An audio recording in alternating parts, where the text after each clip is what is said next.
Alright guys, we're gonna be talking about the story that me and my friends we ended up experiencing a few months ago, or I think a year before. I gotta say, that was a fun ass rave party. That was my first one in an anime rave. But we're not gonna be talking about what actually happened at that rave. More so, we're talking about what happened directly after that rave. Now, I know you guys see this anime fighting game in the background. Is some Roblox game called Shonen Unleashed. If you guys haven't, I'm gonna leave it just in case you guys don't get distracted. I'm gonna slap some images and whatnot, so you guys, keep your whole eye on the game, or maybe what I say. So yeah, my attention span is cooked. I just assume yours one is too. Bruh. So I want to talk about this time when we finished up the rave. There was a lot of events that were going on at the time.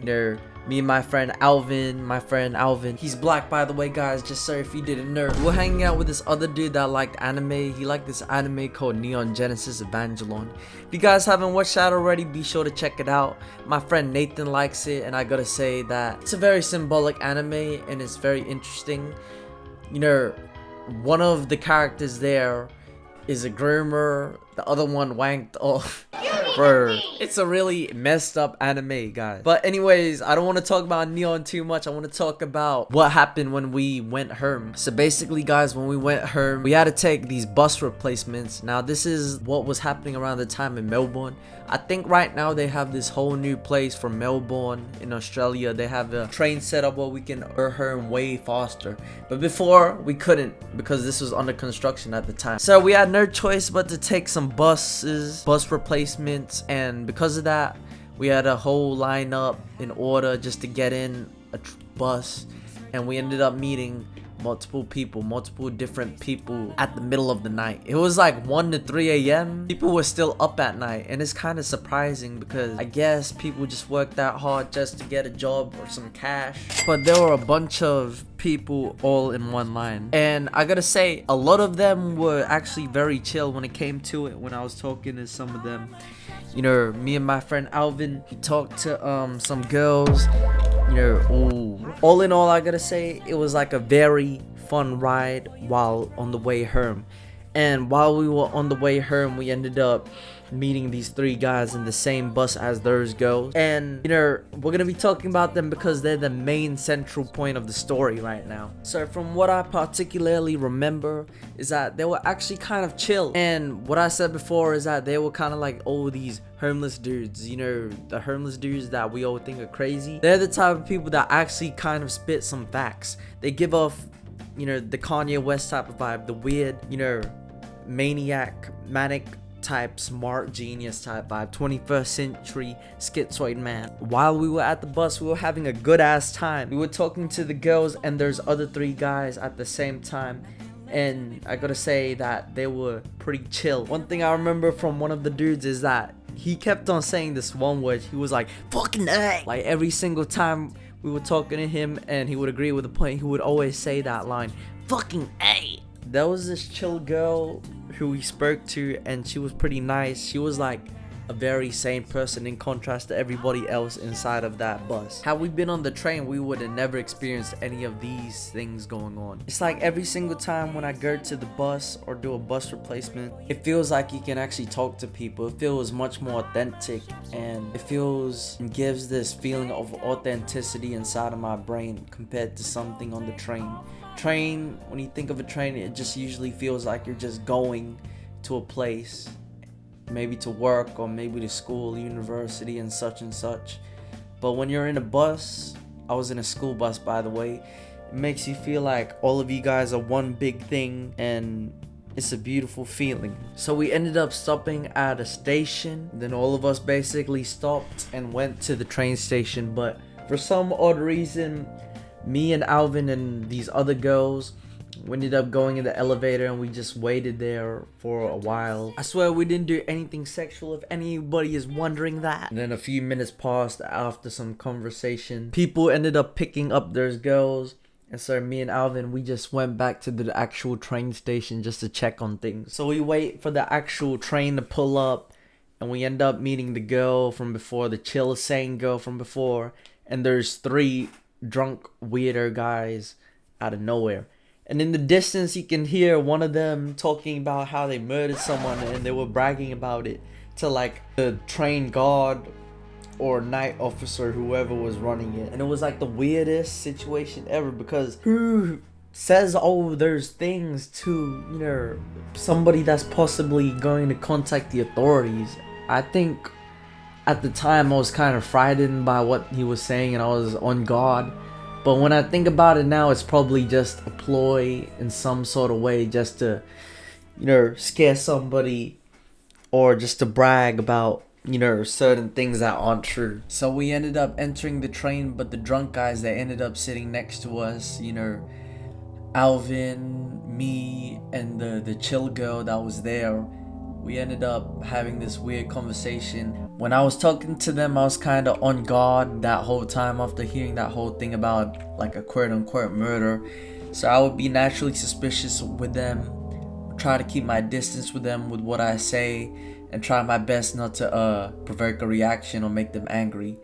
Some of them were talking about how they were actually chill and whatnot, but I just feel like had the right, you know, to be suspicious about the whole thing. I mean, I feel like everybody would be suspicious if they were put in the same situation. At 3 a.m, hearing about how a guy, you know, killed another dude, I would be, you know, off-putting by the whole thing. Especially because this was like my first time being in a situation like this. I wasn't used to it at all. Like, I literally got exposed to it firsthand, you know what I mean? And while the guys were talking, chitter chatter and whatnot, one of them were talking about how they were on the news and how they set, from what I remember, something on fire. They set a place on fire. I don't clearly remember what it was there, but he stated to, you know, have set a fire on the arson or in a gang or whatnot. But it was really weird, I gotta say. One of the dudes there was asking his dad to get an Uber for him or whatnot, and he was like 30, I gotta say. He was like a 30-year-old or 40-year-old man. So it's kind of intriguing to see something like that, but I'm not gonna shame him. Another thing was that they had zero self-awareness about everything. Like, when we were talking to them, I could see that my other friends, you know, were visibly discomforted by the whole thing, especially the girl. And we tried stopping on an earlier, you know, train stop, but we couldn't because we got busy chatting up one of the dudes who ended up, you know, dragging a conversation to the point we just stayed there, man. He kind of sold us out. And then right before we were actually gonna go home, you know, back to the Cranbourne station, the place where I'm supposed to be going to with my friend, we tried to ask the lady if she wanted to come with us and get dropped off, you know, because we didn't want her to get in any weird or fishy situation by any chance. But for some reason she just kept insisting no.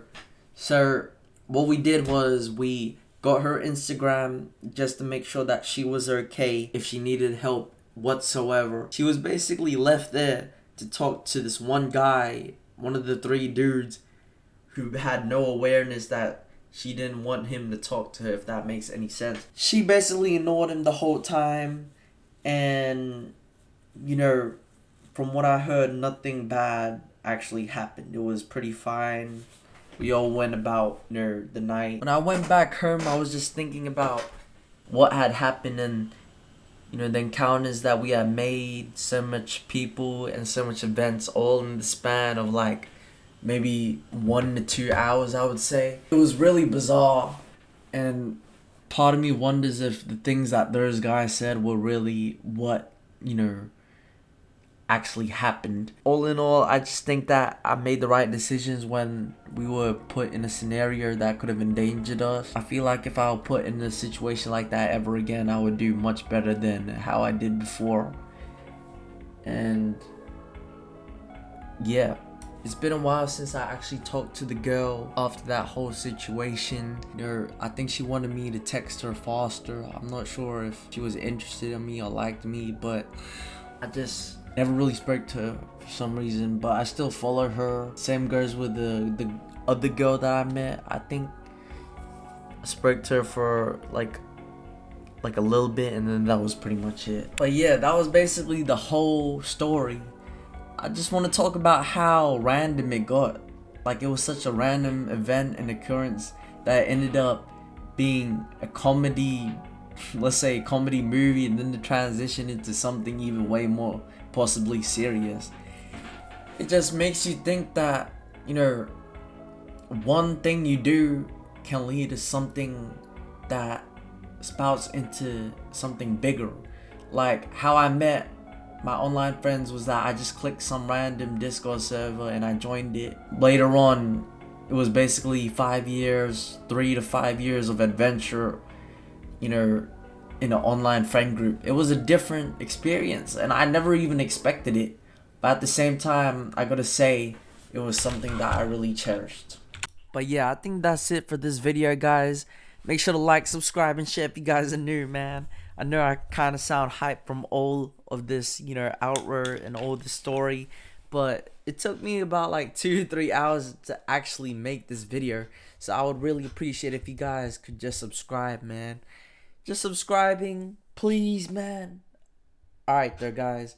I'm gonna catch y'all later, man. About to be editing more videos on the way. Peace.